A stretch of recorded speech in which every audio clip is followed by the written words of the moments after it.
ఓం శాంతి. ఈరోజు మురళి 30/8/2024.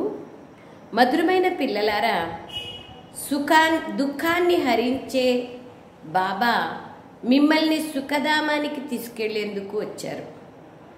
మేము స్వర్గంలో దేవకన్యలుగా అవుతాము అని మీకు సంతోషం ఉండాలి.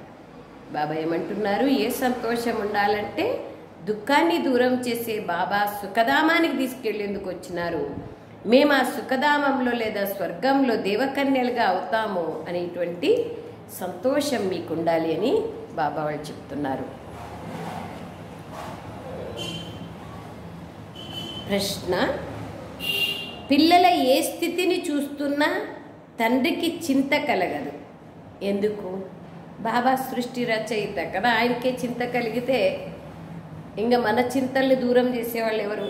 అందుకయ్యే బాబా అంటున్నారు ఏ చింత అంటే, బాబా చెప్తున్నారు కొంతమంది పిల్లలు ఫస్ట్ క్లాస్ అయిన సుగంధభరిత పుష్పాలుగా ఉన్నారు. కొందరిలో కొద్దిగా కూడా సుగంధం లేదు. ఆత్మీయతనే సుగంధం, సద్గుణాలే సుగంధం కదా. కొందరి స్థితి చాలా బాగుంటుంది, కొందరు మాయా తుఫాన్లలో చిక్కుకొని ఓడిపోతారు. ఇవన్నీ చూస్తున్నా తండ్రికి చింత కలగదు. ఎందుకంటే ఆయనకి తెలుసు సృష్టి ఆది మధ్యాంత జ్ఞానము మరియు ఆత్మల యొక్క స్థితిగతి.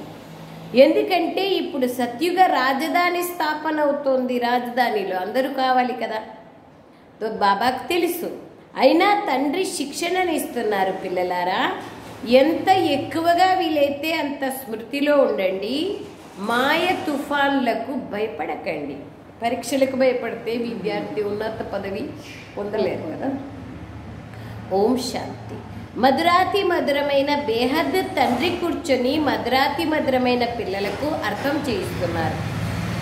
తండ్రి చాలా చాలా మధురమైన వారని మీకు తెలుసు. బాబా కంటే మధురమైన వాళ్ళు ఎవ్వరు లేరు. శిక్షణనిచ్చే శిక్షకుడు కూడా అయినారు, టీచర్ కూడా బాబా. చాలా మధురమైన వారు, టీచరు మధురమైన వారే. మీరు ఇక్కడ కూర్చున్నప్పుడు తండ్రి చాలా మధురాతి మధురమైన వారని, వారి ద్వారా స్వర్గం యొక్క వారసత్వ పదవి లభిస్తుందని గుర్తుండాలి. ఇక్కడైతే వేశ్యాలయంలో కూర్చొని ఉన్నారు. ఈ ప్రపంచం కలియుగం వేశ్యాలయం కదా. ఎంత మధురమైన తండ్రి, ఆ సంతోషం హృదయంలో ఉండాలి. తండ్రి మనల్ని అర్ధకల్పం కోసం సుఖధామానికి తీసుకెళ్తున్నారు. 1250 సంవత్సరాలు, ఒక్కొక్క యుగం అయితే 2500 సంవత్సరాలు సుఖధామంలో ఉంటాం. అందుకే బాబా అంటున్నారు, బాబా సుఖధామానికి మనల్ని తీసుకెళ్తున్నారు. వారు దుఃఖాన్ని హరిస్తారు. వారు మన తండ్రి, వారే టీచర్గా కూడా అవుతారు. మనకి పూర్తి సృష్టి చక్ర రహస్యాన్ని అర్థం చేయిస్తున్నారు. ఇది ఇతరులు ఎవ్వరూ అర్థం చేయించలేరు. ఈ చక్రం ఎలా తిరుగుతుందో, 84 జన్మలు ఎలా గడిచిపోయాయో ఇవన్నీ ఒక్క చిట్కలో అర్థం చేయిస్తున్నారు బాబా. ఈరోజు, రేపు, నిన్న, ఈరోజు, రేపు, ఈ 3 శబ్దాలతో బాబా సృష్టి చక్ర రహస్యాన్ని అర్థం చేయిస్తున్నారు. బాబా అంటున్నారు తర్వాత మళ్ళీ జతలో కూడా తీసుకెళ్తారు. జ్ఞానం చెప్పేదే కాదు, మనల్ని అర్హులు చేసేదే కాదు, జతలో తీసుకెళ్లేవాళ్ళు ఈ ప్రపంచంలో ఎవరు లేరు. ఇక ఇక్కడ ఉండకూడదు. ఆత్మలందరినీ జతలో తీసుకెళ్తారు. ఇంకా కొద్ది రోజులే ఉన్నాయి. ఇదొక్కటి మనకి బుద్ధి లేకొస్తే కూడా మనకి బేహద్ వైరాగ్యం వస్తుంది.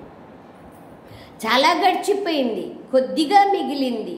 బాబా అంటున్నారు ఇక ఈ కొద్ది సమయం ఉన్నందున త్వరగా నన్ను స్మృతి చేస్తే మీలో జన్మ జన్మాంతరాలుగా జమ అయి ఉన్న పాప భారం సమాప్తమవుతుంది. అనేక జన్మలు చేసిన పాపాలు పోవాలన్నా, ఈ జన్మలో చేసిన పాపాలు పోవాలన్నా, భవిష్యత్తుకి పుణ్యం ఖాతా జమ కావాలన్నా బాబా అంటున్నారు నన్ను స్మృతి చేయండి. తండ్రి చెప్తున్నారు భలే మాయతో యుద్ధం నడుస్తోంది, మీరు నన్ను స్మృతి చేస్తారు. మాయ స్మృతి చేయడం నుంచి మిమ్మల్ని దూరం చేస్తుంది. దాని పని దూరం చేయడం, మన పని గుర్తు చేసుకోవడం. ఇది కూడా బాబా చెప్తున్నారు. అందువలన ఎప్పుడూ చింతించకండి. ఎన్ని సంకల్పాలు, వికల్పాలు, తుఫాన్లు వచ్చినా మొత్తం రాత్రంతా సంకల్పాలతో నిద్ర లేకపోయినా భయపడకూడదు. అనేక సంకల్పాలు వస్తూ ఉంటాయి. ఏదైనా శరీర అనారోగ్యం జరుగుతుంది, అప్పుడు కూడా నిద్ర రాదు. లేదా ఏదైనా ఆలోచన మనసులో పడితేనూ నిద్ర రాదు. సో సంకల్పాలు రాని, వికల్పాలు రాని, ఆలోచనలు రాని, తుఫాలు రాని, నిద్ర రాకుండా పోని దేనికి భయం పడకూడదు. ఎందుకంటే నా జతలో బాబా ఉన్నారు కాబట్టి ధైర్యంగా ఉండాలి, సాహసవంతులుగా ధైర్యంగా ఉండాలని బాబా చెప్తున్నారు. పుష్పాలు కూడా, స్వప్నాలు కూడా వస్తాయి. వీటన్నింటికీ భయపడకూడదు. సంకల్పాల ఆధారంగానే స్వప్నాలు, సంస్కారాల ఆధారంగానే స్వప్నాలు. తో బాబా అంటున్నారు స్వప్నాలు కూడా అనేక రకాలుగా వస్తాయి. వీటన్నింటికీ భయపడకూడదు. యుద్ధ మైదానం కదా, ఇదంతా వినాశం కావాల్సి ఉంది. మీరు మాయని జయించేందుకు యుద్ధం చేస్తున్నారు. అంతేకాని ఇందులో శ్వాస మొదలైనవి ఆపేందుకు అవసరమే లేదు. కొంతమంది శ్వాస మీద ధ్యాస పెడతారు, కొంతమంది ప్రాణాయామాలు చేస్తారు, అట్లా వాళ్ళు శ్వాసని ఆపుతారు. బాబా అంటారు అట్లాంటి ప్రక్రియలు అందరూ చేయాల్సిన ఆవశ్యకత లేదు, అందరూ చేయలేరు కూడా. బాబా అంటారు ఆత్మ శరీరంలో ఉన్నప్పుడు శ్వాస నడుస్తుంది, ఇందులో వ్యత్యాసం ఏముంది? ఇందులో శ్వాస మొదలైనవి ఆపేందుకు కూడా ప్రయత్నం చేయాల్సిన అవసరం లేదు. హఠయోగం మొదలైన వాటిలో ఎంతగానో కష్టపడతారు. బాబాకు అనుభవం ఉంది. బ్రహ్మ బాబా వాళ్ళు 12 మంది గురువులు ఉండేవాళ్ళు కదా. బాబా అనేక ప్రకారాల హఠయోగాలు చేసినారు, అనేకమైన భక్తి చేసినారు. అయితే చివరికి భగవంతుడు ఆయన్ని ఆధారంగా తీసుకున్నారు. కొద్దిగా నేర్చుకునేవారు, కానీ సమయం ఉంటే కదా బాబాకి. బాబా అంత బిజీగా ఉండేవాళ్ళు. ఎలాగైతే ఈ రోజుల్లో మీతో కూడా జ్ఞానమేమో చాలా బాగుందక్క, కానీ సమయం లేదని అంటూ ఉంటారు కదా. బాబా అంటారు ఇన్ని ఫ్యాక్టరీలు ఇవన్నీ ఉన్నాయి అంటారు. మరి బాబా అంటున్నారు, మీకు బాబా చెప్తున్నారు మధురాతి మధురమైన పిల్లలు, ఒకటి తండ్రిని స్మృతి చెయ్యండి, రెండవది సృష్టి చక్రాన్ని స్మృతి చెయ్యండి. ఇదేమైనా మీకు కష్టమా? మీరు ఏమైనా పని చేసుకోండి, బాబా మీ సంసారాన్ని వదలమనరు, లేదా మీ పని పట్టు వదలమనరు. కేవలం నన్ను గుర్తు చేసుకోండి, సృష్టి చక్రాన్ని గుర్తు చేసుకోండి అంటారు. సత్య త్రేతాయుగాలలో లక్ష్మీనారాయణల రాజ్యం ఉండేది. ద్వాపర యుగం తర్వాత ఇస్లాములు, బౌద్ధులు మొదలైన వాళ్ళు వృద్ధి అవుతూ పోయారు. దేవతలు తమ ధర్మాన్ని మర్చిపోయారు. అపవిత్రులైన కారణంగా తమని తాము దేవతలమని చెప్పుకోలేరు. దేవతలైతే పవిత్రంగా ఉండేవారు. డ్రామా ప్లాన్ అనుసారంగా వారే అపవిత్రులై హిందువులయ్యారు. దాన్నే జగన్నాథ మందిరంలో పైన చూపించినారు కదా, గోపురంలో దేవతల మార్గంలో పోయినట్లుగా. సో వాస్తవానికి హిందూ ధర్మం అనేదే లేదు. హిందుస్థాన్ అనే పేరు తర్వాత ఏర్పడింది. అసలు పేరు భారతదేశం. అందుకే ఇప్పుడు కూడా మోదీ గారు భారతం అని పెట్టమన్నారు కదా. సో భారత మాతలకు జయమని అంటూ ఉంటారు. హిందుస్థాన్ మాతలని అన్నారు కదా, భారత మాత అంటారు కానీ హిందుస్థాన్ మాత అంటే శోభించదు కదా. సో భారతదేశంలోనే ఈ దేవతల రాజ్యం ఉండేది. భారతదేశం యొక్క మహిమనే చేస్తారు, మేరా భారత్ మహాన్ హే అని. ఎవరిని? ఆత్మలని మీరెంతగా తండ్రిని స్మృతి చేస్తారో అంత పవిత్రంగా అవుతారు. పవిత్రంగా అయితే శిక్షలు అవసరం లేదు. పవిత్రం కాకపోతే శిక్షలు అనుభవించి మళ్ళీ తక్కువ పదవిని పొందాల్సి పడుతుంది. శిక్షలు అనుభవిస్తే పదవి తగ్గిపోతుంది. కావున ఎంత స్మృతి చేస్తారో అంత వికర్మలు వినాశం అవుతాయి. చాలామంది పిల్లలు స్మృతే చెయ్యలేరు. పరిశీలన చేసుకోవాలి మనల్ని మనం ఎంత స్మృతి చేస్తున్నామో, స్మృతి చేసినప్పుడు నా మనస్సు బుద్ధి ఏకాగ్రంగా ఉందా, ఎంతవరకు బాబాని జ్ఞాపకం చేసుకోగలుగుతున్నాను. స్మృతే చెయ్యలేరు, విసిగిపోయి వదిలేస్తారు పాపం. ఎందుకంటే వాళ్లకు నియంత్రించే విధి విధానము రాదు. సో బాబా అంటున్నారు యుద్ధం చెయ్యరు. ఇలాంటి వారు కూడా ఉన్నారు. రాజధాని స్థాపన అవుతోందని మీకు తెలుసు. అనేక మంది పాస్ కూడా కాలేరు. పేద ప్రజలు కూడా కావాలి కదా. భలే అక్కడ దుఃఖం లేకపోయినా పేదవారు ధనవంతులు ఉంటారు సత్యుగంలో. కానీ పేదవాళ్ళు అంటే ఇక్కట్లాగా పేదవాళ్ళు తినేకి లేని పేదవాళ్ళు ఉండరు అక్కడ. వాళ్ళకు కాంగా ఇంకా 10 మందికి ఇచ్చేంత ఉంటుంది వాళ్ళ దగ్గర. చాలా చాలా చాలా షావుకారులుగా ఉంటారు. కానీ కాన్షియస్నెస్ ఉండదు. వీళ్ళు పేదవాళ్ళు, మేము షావుకారులు అనే భేదాభిప్రాయాలు ఉండవు. ఎందుకంటే దేహాభిమానం ఉండదు కదా. ఇది కలియుగం. ఇక్కడ పేదవాళ్ళు ధనవంతులు ఇరువురు దుఃఖాన్ని అనుభవిస్తున్నారు. డబ్బులుంటే దుఃఖం లేదనేమీ లేదు. దుఃఖం డబ్బులు ఉన్న వాళ్ళకే పెరుగుతా పోతుంది. అక్కడ ఇరువురు సుఖంగా ఉంటారు. కానీ పేదవాళ్ళు ధనవంతులు అనే భావన కూడా భావనలైతే ఉంటాయి కదా, ఇక్కడ ఉంటుంది. దుఃఖం అనే పేరే ఉండదు అక్కడ. బాబా అంటారు నంబర్ వారుగా ఉండనే ఉంటారు. ఎటువంటి రోగాలు ఉండవు సత్యుగంలో. ఆయుష్ కూడా ఎక్కువగా ఉంటుంది. ఈ దుఃఖధామాన్ని మర్చిపోతారు. బాబా అంటారు సత్యుగంలో మీకు దుఃఖం అనే పేరు గుర్తులు కూడా ఉండవు. ఈ దుఃఖధామము మరియు సుఖధామాల స్మృతిని బాబా వచ్చి ఇప్పుడే ఇస్తున్నారు. స్వర్గం ఒకప్పుడు ఉండేది. మనుషులు కూడా చెప్తారు రామరాజ్యం ఉండేది. కానీ ఎప్పుడు ఉండేది? ఎవరు స్థాపన చేస్తారు? ఎవరికి తెలియదు కదా. ఆ రాజ్యంలో వెళ్ళాలంటే ఏం చెయ్యాలి, మనం ఏం చేస్తే ఆ రాజ్యంలో జన్మ తీసుకుంటాం అనేది కూడా ఎవరికి తెలియదు. బాబా వాళ్ళు వచ్చి చెప్తున్నారు. మనుషులు కూడా చెప్తారు, కానీ అది ఎప్పుడు వస్తుందో ఎలా ఉండేదో ఏమాత్రమూ తెలియదు. లక్షల సంవత్సరాల మాట అయితే ఎవరికి గుర్తురాదు. 5000 సంవత్సరాల మాటే గుర్తు రాకుంటే ఇంకా లక్షల సంవత్సరాలు చెప్తే ఏం గుర్తుకొస్తుంది? చెప్పేకి ఎన్నేండ్లు కావాలా, వినేకి ఎన్నేండ్లు కావాలా, గుర్తుపెట్టుకోవాలంటే ఎంత కష్టం పాపం. అందుకే బాబా అంటున్నారు లక్షల సంవత్సరాల విషయమైతే బాబా అంటారు తండ్రి చెప్తున్నారు నిన్న మీకు సుఖం ఉండేది, రేపు మళ్ళీ సుఖం ఉంటుంది. కావున ఇక్కడ కూర్చొని పుష్పాలను బాబా చూస్తున్నారు. వీరు మంచి పుష్పాలు. వీరు చాలా శ్రమ పడతారు. వీరు స్థిరంగా లేరు. వీరు రాతి బుద్ధి కలవారు. బాబా డిఫరెన్స్ చెప్తున్నారు. తండ్రికి ఏ విషయం గురించి చింత ఉండదు. పిల్లలు త్వరగా చదువుకొని ధనవంతులుగా కావాలి, చదివించాలి అని కూడా అనుకుంటారు. పిల్లలుగా అయితే అయినారు, కానీ త్వరగా చదువుకొని చురుకుగా కావాలి కదా. ఇంపార్టెంట్ అది కదా. నేను చదివేది మాత్రమే కాదు కదా, నేను అనేక మందిని తయారు చేయాలి కదా. అది కూడా ఎలా చదువుతున్నారు, చదివిస్తున్నారు, ఇంపార్టెంట్. అది పేరు కోసం యా కీర్తి కోసం చదివేది చదివించేది కాదు కదా. బాబా పైన సత్యమైన ప్రేమ ఉండాలి. అప్పుడే మనం ఏదైతే చేస్తామో అది బాబాకు చేరుతుంది. సో బాబాకు చూపించే దాని ప్రేమ ద్వారా బాబాకు చేరు.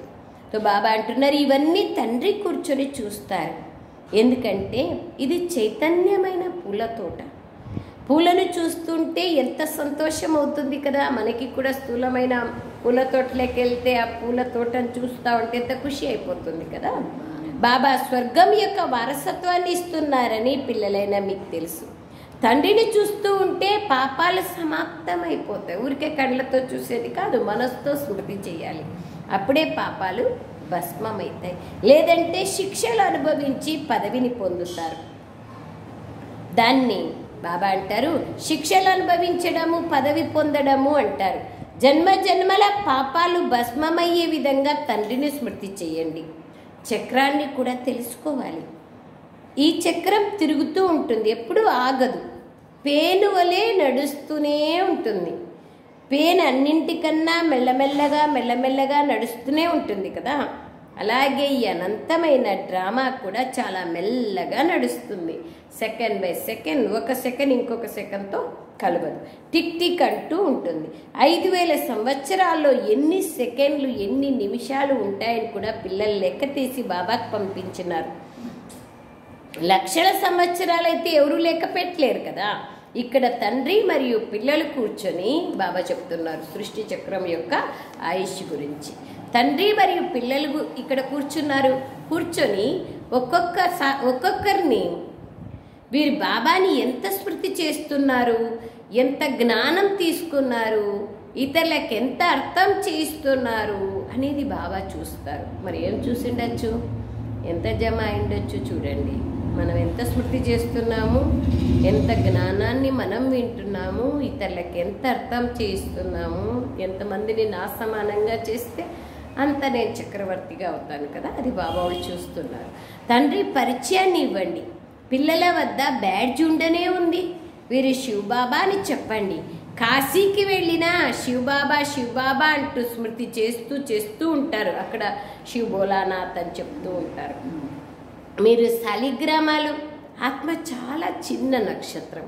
ఇందులో ఎంత పాత్ర నిండి ఉంది. 5000 సంవత్సరాల పాత్ర.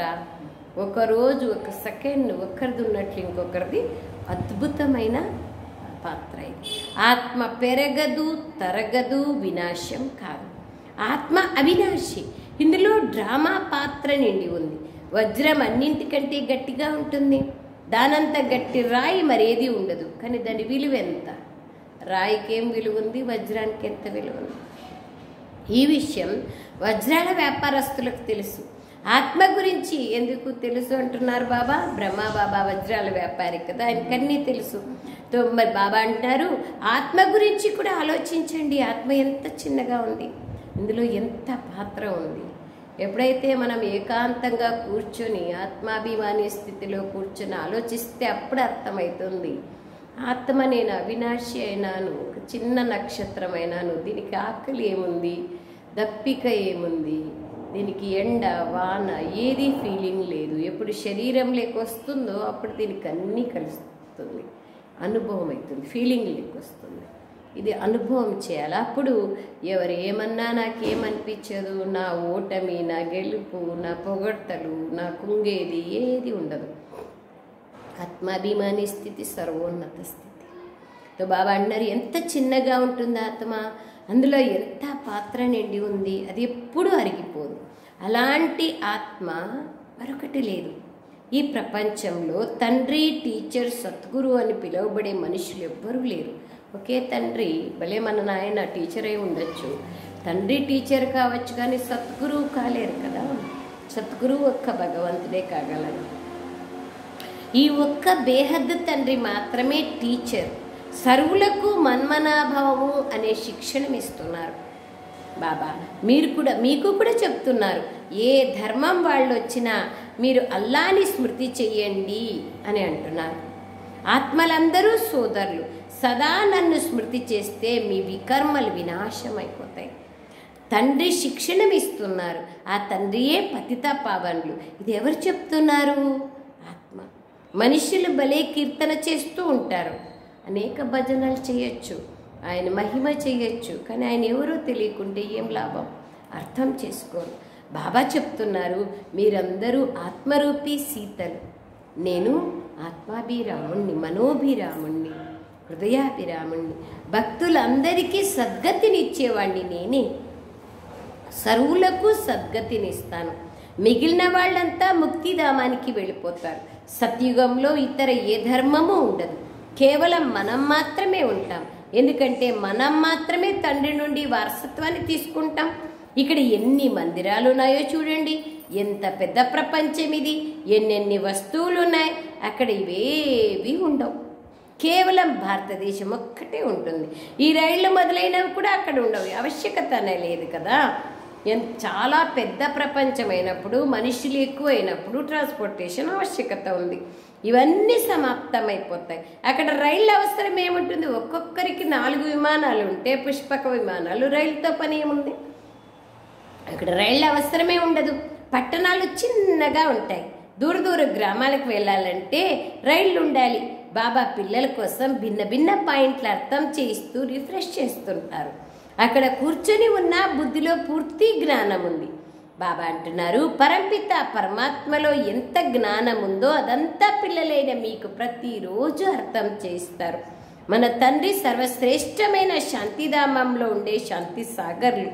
ఆత్మలైన మనందరం కూడా ఆ మధురమైన ఇంటిలో ఉండేవాళ్ళం. శాంతి కోసం మనుషులు ఎంతగా కష్టపడుతూ ఉంటారు. సాధువులు కూడా మనశ్శాంతి ఎలా దొరుకుతుందని ఆలోచిస్తూ ఉంటారు. ఏమేమో ఉపాయాలను రచిస్తారు. ఆత్మ మనస్సు బుద్ధి సహితంగా ఉందని, దాని స్వధర్మమే శాంతి అని తెలియదు, దానికోసం వెతుకుతూ ఉంటారు. చెప్తారు కదా, రాణి యొక్క కంఠంలోనే హారం పెట్టుకొని రాజ్యమంతా వెతికిచ్చింది అంటారు కదా. అట్లాగే ఆత్మలోనే శాంతి ఉంది, సుఖము ఉంది. దాన్ని తెలియకపోతే అనేక జగాలు వెతకాల్సిందే. బాబా అంటారు, నోరు లేదు, కర్మేంద్రియాలు కూడా లేదంటే తప్పకుండా శాంతిగానే ఉంటుంది. ఆత్మలమైన మన నివాస స్థానమే స్వీట్ సైలెన్స్ హోమ్ అయింది, మధురమైన ఇల్లు. అక్కడ పూర్తిగా శాంతి ఉంటుంది పరంధామంలో. అక్కడి నుండి మొదట సుఖధామంలోకి వస్తాం. ఇప్పుడు ఈ దుఃఖధామం నుండి బదిలీ అయిపోయి సుఖధామంలోకి వెళ్తున్నాం. తండ్రి పావనంగా చేస్తున్నారు. ఎలాంటి ప్రపంచంలోకి వెళ్ళాలనో అలా కావాలి కదా. సో పవిత్ర ప్రపంచానికి వెళ్ళాలంటే ఖచ్చితంగా పవిత్రంగా కావాలి. ఇది ఎంత పెద్ద ప్రపంచం! ఇన్ని అడవులు మొదలైనవి అక్కడ ఉండవు, అన్ని పర్వతాలు మొదలైనవి కూడా అక్కడ ఉండవు. మన రాజధాని ఉంటుంది. స్వర్గం మోడల్ చిన్నదిగా ఉంది. అజ్మీర్లో స్వర్గం మోడల్ ఉంది కదా, చాలా బ్యూటిఫుల్గా ఉంది. సో అక్కడ బాబా అంటారు, చిన్నదిగా మోడల్ చేస్తారు. అద్భుతం చూడండి, ఇది ఎంత విశాలమైన సృష్టి. ఇక్కడైతే అందరూ పరస్పరం కొట్లాడుకుంటూ ఉన్నారు. కలియుగం కదా, సో దేహభ్రాంతి కారణంగా కొట్లాడుకుంటూ ఉంటారు. తర్వాత మళ్ళీ ఈ ప్రపంచమంతా సమాప్తమైపోతుంది. మన రాజ్యం మాత్రమే మిగిలి ఉంటుంది. ఇవన్నీ సమాప్తమై ఎక్కడికి పోతాయి? సముద్రం, భూమి మొదలైన వాటిలోకి వెళ్ళిపోతాయి. భూకంపం వచ్చిందంటే మొత్తం పట్టణాలు లోపలికి వెళ్ళిపోతాయి. వాటి నామరూపాలే ఉండవు. సముద్రంలోకి వెళ్ళిన వస్తువు లోపలే సమాప్తమైపోతుంది. సాగరంలోకి వెళ్ళిపోతాయి. తత్వాల్లో మట్టిలో కలిసిపోతుంది. తర్వాత ప్రపంచమే సత్వప్రధానమైన ప్రపంచం. ఆ సమయంలో దాన్ని నూతనమైన సత్వప్రధాన ప్రకృతి అని అంటారు. మీకు అక్కడ సహజ సౌందర్యం ఉంటుంది. బాబా వాళ్ళు నిన్న కూడా మురళిలో చెప్తున్నారు కదా, పిల్లలారా దేవతలు ఎప్పుడు ముసలి వాళ్ళు అయినా కూడా వాళ్ళ సౌందర్యం పోదు. ఇక్కడలాగా వెంట్రుకలు బ్లాక్ చేసుకోవాల్సిన ఆవశ్యకత ఉండలే, సహజ సౌందర్యం ఉంటుంది. బాబా అంటారు, లిప్స్టిక్ మొదలైనవి ఉపయోగించరు. ఈ కాలంలో ఎంతెంత దేహ సౌందర్యం చేసుకునే డబ్బులు వృధా చేస్తారు కదా, అందుకే బాబా వాళ్ళు చెప్తున్నారు. బాబా పిల్లలైనా మనం ఎప్పుడూ దేహ సౌందర్యానికి చాలా డబ్బులు ఖర్చు చేయకూడదు. కావున పిల్లలైనా మీకు సంతోషం ఉండాలి. మీరు స్వర్గంలో దేవకన్యలుగా అవుతారు. జ్ఞాన స్నానం చెయ్యకుంటే మీరు దేవతలుగా కాలేరు. అందుకే అక్కడ కూడా చెప్తారు, మానస సరోవరంలో మునిగితే దేవకన్యలుగా అయిపోతారని. అక్కడ మునిగితే కారు. ఇక్కడ జ్ఞాన స్నానం చేయకుంటే మీరు దేవతలుగా కాలేరు.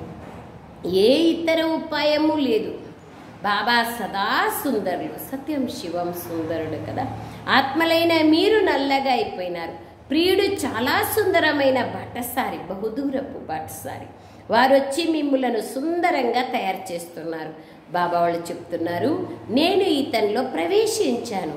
నేను ఎల్లప్పుడూ నల్లగా కాను. ఆయన పతితము కారు, పావనంగాను కారు. ఆయన సదా పావనులు. ఆయన అన్నింటికీ అతీతులు. బాబా చెప్తున్నారు, మీరు నలుపు నుండి సుందరంగా అవుతారు. ఈ ఒక్క బాటసారి మాత్రమే సదా సుందరులు శివబాబా. కానీ బ్రహ్మ బాబా సుందరంగానూ అవుతారు, వికారీగానూ అవుతారు. తండ్రి మిమ్మల్ని అందరినీ సుందరంగా పవిత్రంగా చేసి జతలో తీసుకెళ్తారు. పిల్లలైనా మీరు పవిత్రంగా ఇతరులను కూడా పవిత్రంగా చేయాలి. తండ్రి శ్యామ సుందరులుగా కారు. గీతలో తండ్రికి బదులు కృష్ణుని పేరు వేసి తప్పు చేసేస్తున్నారు. మొత్తం పొరపాటే కొడుకు పేరు వేస్తున్నారు. అయితే ఒక ధర్మానికి సంబంధించిన శాస్త్రంగా అయిపోయింది. బాబా అంటున్నారు, దీనిని ఏకైక తప్పు అని అంటారు. పూర్తి విశ్వాన్ని సుందరంగా చేసేవారు శివబాబా. వారికి బదులు స్వర్గంలోని మొట్టమొదటి రాకుమారుడైన శ్రీకృష్ణుణ్ణి అక్కడ గీతా భగవంతునిగా చేస్తున్నారు. ఇది ఎవ్వరూ అర్థం చేసుకోలేరు. భారతదేశం మళ్ళీ సుందరంగా అవుతుంది. 40,000 సంవత్సరాల తర్వాత స్వర్గంగా అవుతుందని వాళ్ళు భావిస్తారు. 40,000 సంవత్సరాలకి 8 కల్పాలు తిరుగుతాయి. 4 సంవత్సరాలు ఉంటేనే ఎట్లుంటుంది ప్రపంచం అని ఉంటే ఇంకా 40,000 సంవత్సరాలు ఎలా ఉంటుంది? పూర్తి కల్పమే 5,000 సంవత్సరాలు. తండ్రి ఆత్మలతో మాట్లాడుతున్నారు, నేను అర్ధకల్పం మీ ప్రియుణ్ణి. ఓ పతిత పావన రండి, మీరొచ్చి ప్రేయస్సులైన మమ్మల్ని పావనంగా చెయ్యండి అని మీరు పిలుస్తూ వచ్చినారు. మరి ఇప్పుడు నేను వచ్చాను, నా మతం పైన నడవండి. పిలిచే వరకు పిలిచినాం, ఏడొస్తారులే అనుకున్నాం. పాపం మనం వచ్చేసినాడు ఆయన. వచ్చి చెప్తున్నారు, పిల్లలారా నా మతం పైన నడవండి. శ్రమ చెయ్యాలి కదా. మీరు వ్యాపారాలు మొదలైనవి చెయ్యొద్దని బాబా ఏం చెప్పరు. అవన్నీ చేసుకోండి. గృహస్థ వ్యవహారంలో ఉంటూ పిల్లల్ని మొదలైన సంభాళన చెయ్యండి. కేవలం స్వయాన్ని ఆత్మగా భావించండి. నన్ను స్మృతి చెయ్యండి. ఎందుకంటే నేను ఒక్కడే పతిత పావనుణ్ణి. పిల్లల్ని భలే సంభాళన చేయండి. కానీ ఇప్పుడు ఇంకా పిల్లల్ని జన్మనివ్వద్దండి, అపవిత్రులుగా కావద్దండి అని అర్థం. లేకుంటే వారే గుర్తుకొస్తూ ఉంటారు. వీరందరిలో ఉంటున్నా వీరిని మర్చిపోవాలి. వీరిని మీరు ఏమేం చేస్తున్నారో అవన్నీ సమాప్తమయ్యేది ఉంది. ఈ శరీరం కూడా సమాప్తమైపోతుంది. తండ్రి స్మృతి ద్వారానే ఆత్మ పవిత్రమవుతుంది. తర్వాత శరీరం కూడా కొత్తది లభిస్తుంది. బంగారు ఎలా ఉంటే ఆభరణం అలా తయారవుతుంది కదా. ఇది అనంతమైన సన్యాసం.